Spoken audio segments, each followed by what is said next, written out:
Ang bidyong ito ay ipinadala naman sa atin ng isa sa ating mga viewers na tumanggi magpakilala at kuha naman di man na ito ng isang grupo ng mga taong simbahan habang sila ay nag-iensayo ng kanilang pagkanta. Narito ang video at pagmasdan mo ito na mabuti.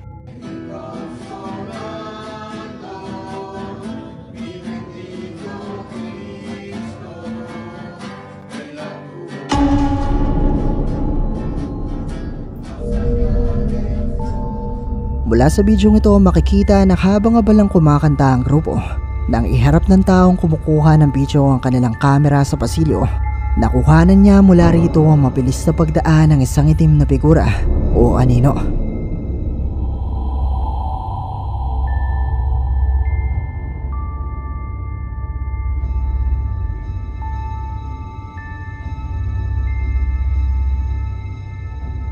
Ayon sa ating sender ay sinabi di umano ng uploader ng bidyong ito na posibleng isang demonyo ang nakuhanan sa pasilyong ito dahil naniniwala sila na lapitin ng demonyo o masasamang elemento ang mga taong relihiyoso at sinusubukan di umano ng mga ito na sirain ang kanilang pananampalataya. Pero isa nga kayang demonyo ang nakuhanan sa bidyong ito? Kayo, ano sa tingin nyo?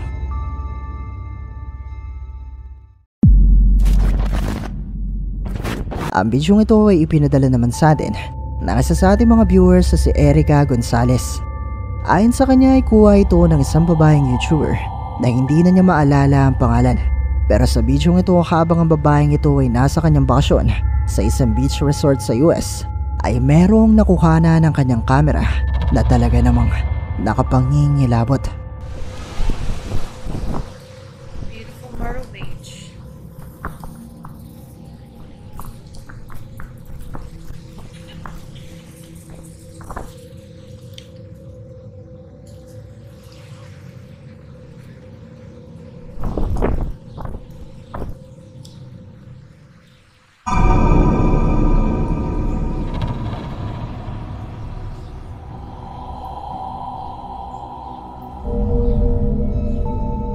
Mula sa bidyong ito nang ipaling ng babae ang kanyang kamera sa salamin na bintana ng kanilang kwarto, nakuhanan niya mula rito ang tila isang tao na nakatitig sa kanya mula sa loob ng kwarto.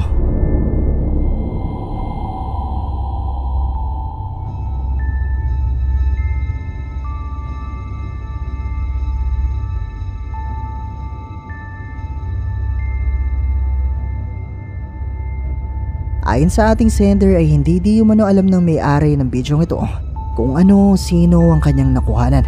Lalo pat wala naman di umano ang mga kasama niya noong mga oras na ito at mag-isa lamang siya na naroon.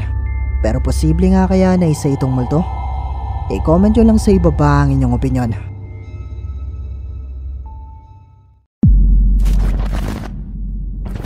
Ang weather professional at paranormal enthusiast na si Cam Crosby ay binisita ang Stone Mansion sa US na itinayo noong 1872 at sa kasalukuyang panahon ay pinepreserba bilang isang historical site.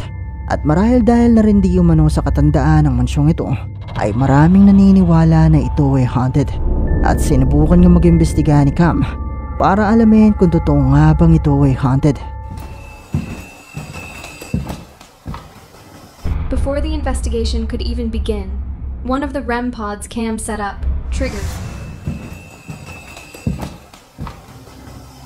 REM pod just went off again.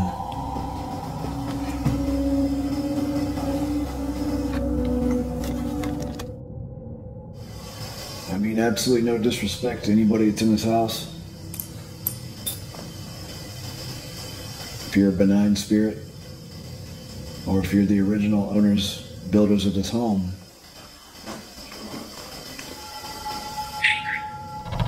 angry builders of this home,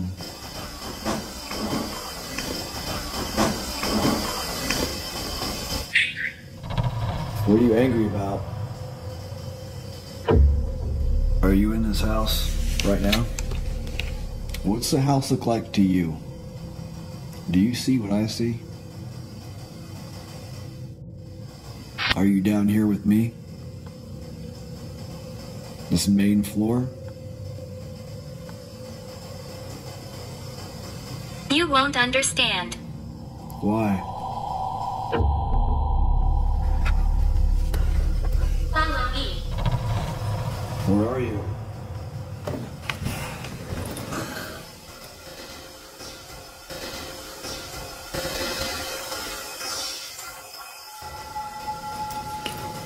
just heard something over here. I'm right here. Nagumpisang marinig ni Cam ang pagtunog ng kanyang REM pad at nakarinig din siya ng malakas na tunog na sinunda naman ng salitang angry na nagmula sa kanyang Ghost Tube app.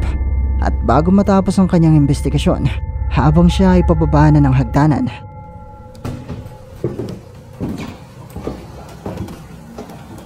This place has just been amazing.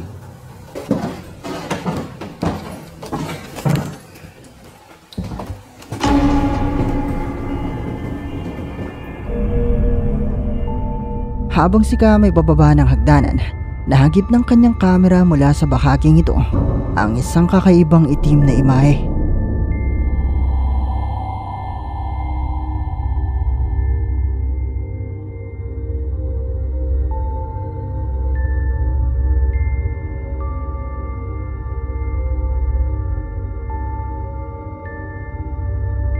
Ayon kay Cam ay hindi niya ito napansin ng mga oras na ito at matapos niya itong makita habang nire-review na niya ang mga kuha ng kanyang kamera ay agad nang tinawagan ng mga caretaker ng mansyon para subukang idebangkang kung ano mang nakuhanan niya.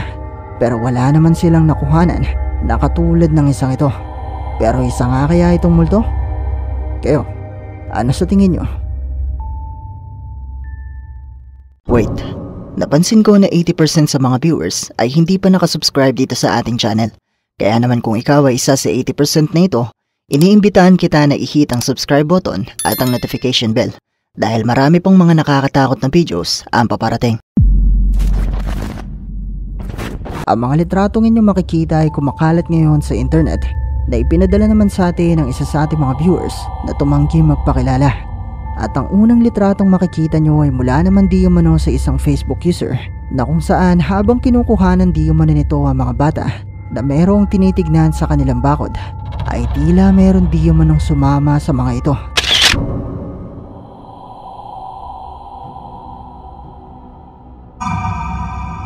Mula sa litratong ito makikita ang isang nakapangingilabot na muka na animoy isang tao na malapit sa mga bata. At dagdag pa nga ng uploader ng litratong ito ay malapit di umano sa isang sementeryo ang lugar kung saan ito nakuhanan.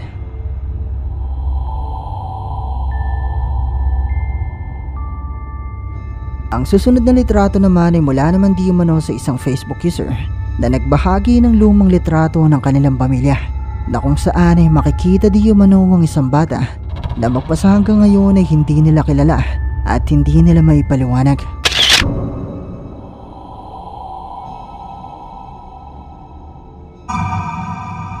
Mula sa litratong ito makikita ang di umano isang bata na tila ba may purong puting kulay na hindi katulad ng taong ito na makikita natin na meron pang mga detalye.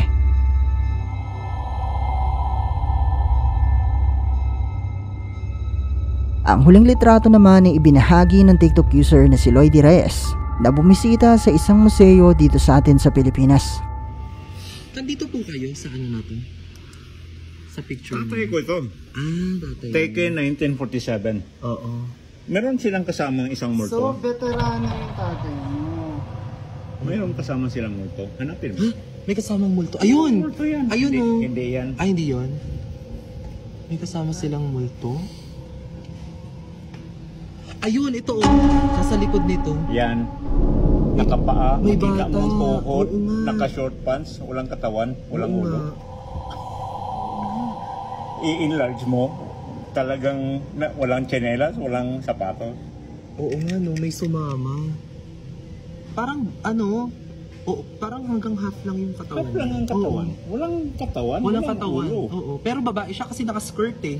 Hindi yan skirt. Short Ano pants. yan? Short? Yan ang ginagamit ni Mandela ng ilanda din ng Philippines. Mula sa litratong ito nakuha noong 1947 sa Silliman University, makikita di umano ang tila isang bata na walang ulo na sumingit sa litratong ito ng mga kadete. I-enlarge mo, talagang walang tsinelas, walang sapatos. Oo nga no, may sumama. Narito na naman tayo sa bahagi ng ating episode na isa na namang nakakagulat at nakakapangilabot na video. Kaya naman muli akong nagpapaalala na kung kayo ay may sakit sa puso o masyadong magugulatin ay mas makabubuti kung i-skip nyo na lang ang video ito. Ang video ito ay isa lamang POV o pagsasadula at ang kwento ay hango sa totoong karanasan ng isang babae nang isang gabing siya ay nag-iisa sa kanilang tahanan.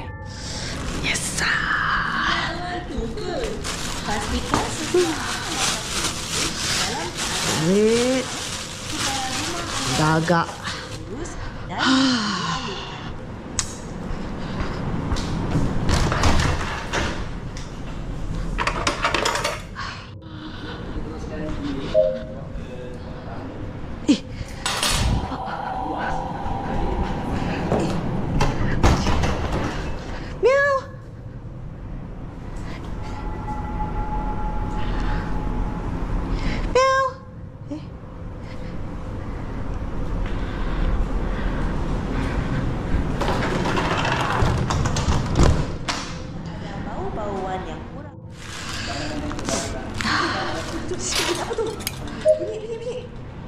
Apa ni?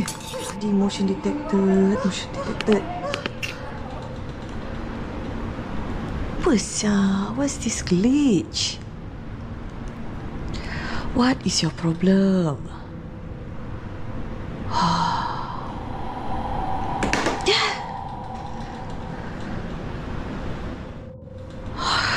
Kena software update lah. Titik siang. Glitch. Bismillahirrahmanirrahim. Allahumma barik lana fi ma razaqtana wa qina benar.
Nagumpisa siyang makatanggap ng mga notification mula sa kanyang mga CCTV na may nadedetect di man ng paggalaw ang mga ito.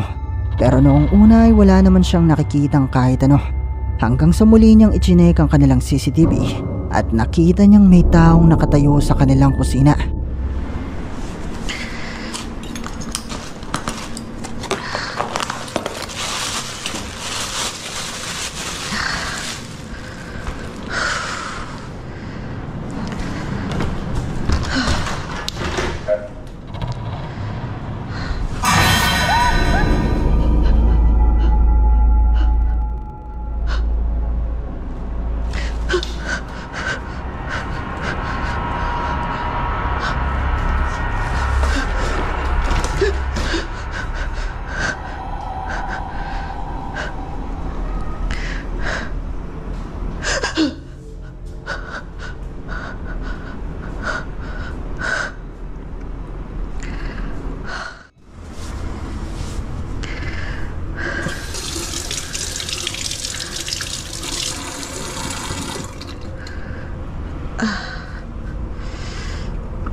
Habang patungo sa kusina ay nagpakita sa kanyang harapan ang nakapanghingilabot na multo na bigla na lang ding naglaho. Pero habang siya ay nasa kusina ay muli itong makikita sa kanilang CCTV at sa kanyang paglingon ay muli niya itong nakita na nasa kanyang harapan.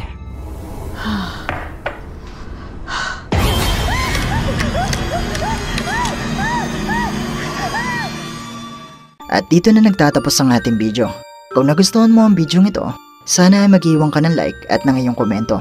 At kung hindi ka pa nakasubscribe sa channel na ito, ay mag-subscribe ka na at i-hit mo na rin ang notification bell para updated ka sa mga bago nating upload. O paano? Paalam mo na sa ngayon at kita-kits na lang sa susunod nating video. Maraming salamat!